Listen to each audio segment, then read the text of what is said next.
It's my pride, pleasure, and privilege to welcome you to Secret of Public Speaking. My name is Joseph Jacob. Today, we are focusing on the third part of a speech, the conclusion.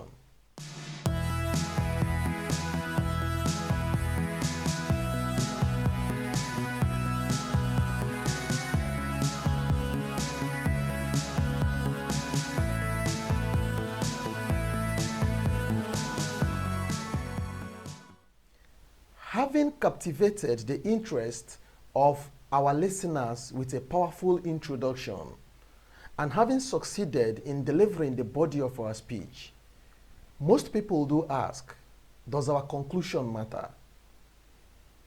Well, the answer is yes. Our conclusion really matter. Why is it so?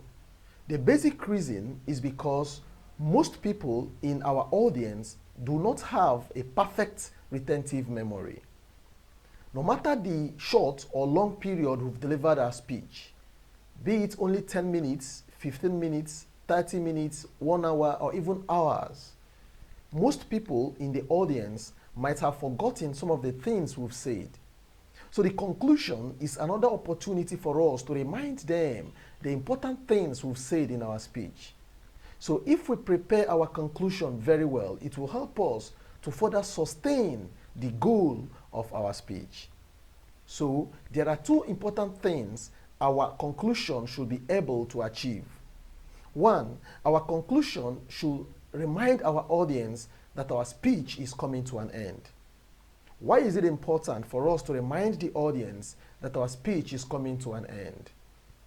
If there is anyone in the audience who is getting tired of listening to our speech, once we remind the person and others as well that the speech is coming to an end, the person might patiently listen further and pay rapt attention to our conclusion since the speech is coming to an end.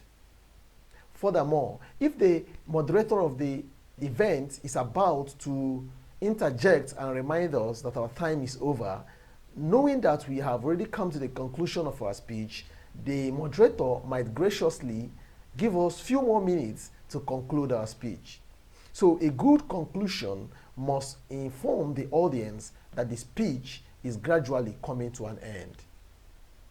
The second goal that a good conclusion must achieve is that it must reinforce, it must remind the audience the goal of the speech. Remember, in one of our videos, we stated that every speech has a goal to accomplish. It could be to sustain the belief of the audience. It could be to change the belief of the audience. It could be to change the mindset of the audience. It could be to introduce a new idea to the audience. It could be to help the audience change the way they look at issues. No matter what the goal of our speech is, the conclusion is a very good opportunity to further push the audience to follow the direction of our speech. It's a golden opportunity to move the audience to the direction of the goal of our speech. So if a conclusion is able to tell the audience that the speech is coming to an end and to move them to do what the speech is all about, then we can say it's a very good conclusion. Now, the question is, what are some of the ways we can conclude our speech? Let's look at some examples. The first one is to summarize your speech. Use your last 2 or 3 sentences to summarize the major points in your speech. It will seem impossible to use only 2 sentences to summarize all you have said for about 10 minutes, but it is possible. Consider this example. A student delivered a 10-minute speech on why many students fail mathematics. She concluded by saying, "Lastly, before I leave, I am confident that most students will pass mathematics with flying colors if they start learning it early, have qualified and dedicated teachers, and reject the negative notion that mathematics is too difficult. From this conclusion, you will notice that the speaker informed the audience that she was about to leave by saying, "Lastly, before I leave." Secondly, she mentioned her 3 top points in that summary. She mentioned starting early to study mathematics, having qualified and dedicated teachers, and rejecting the notion that mathematics is too difficult. Any in the audience who missed the points or had forgotten it will have been reminded by the conclusion. The second way is to end with a quotation. Like in the introduction, using quotation in your conclusion can make your speech memorable. Your quotation should be short, easy to memorize, or if possible, well known by your audience.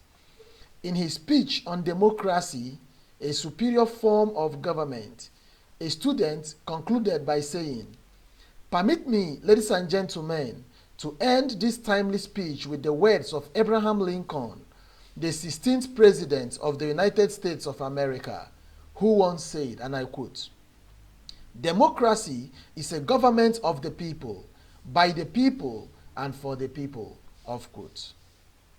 The third way is to make a dramatic statement. Any statement that is a bit unusual will always be remembered. For example, a speaker concluded her speech on the problem of developing countries by saying, "Finally, I want to emphasize that developing countries have 3 problems. Number 1 is corruption. Number 2 is corruption. And number 3 is corruption." The fourth way is to refer to the introduction. You can refresh the memory of your audience by taking them back to your introduction as you conclude your speech. If you had started with a story, you might tell the audience how the story ended and relate it to your speech. If you raised questions in your introduction, ask them again and answer them concisely. By doing so, you are tying all the loose ends, if there are any, between your introduction and your conclusion. When you take your audience back to a story or question you raised in the introduction, you are helping them remember most of the things you said between the introduction and your conclusion. Thank you for watching this video. Having seen how to prepare our speech in terms of the 3 parts of our speech, the introduction, the body of the speech, and the conclusion, it is now time to focus on the actual presentation of the speech. That is why our next video will focus on presentation of our speech. Have a nice day.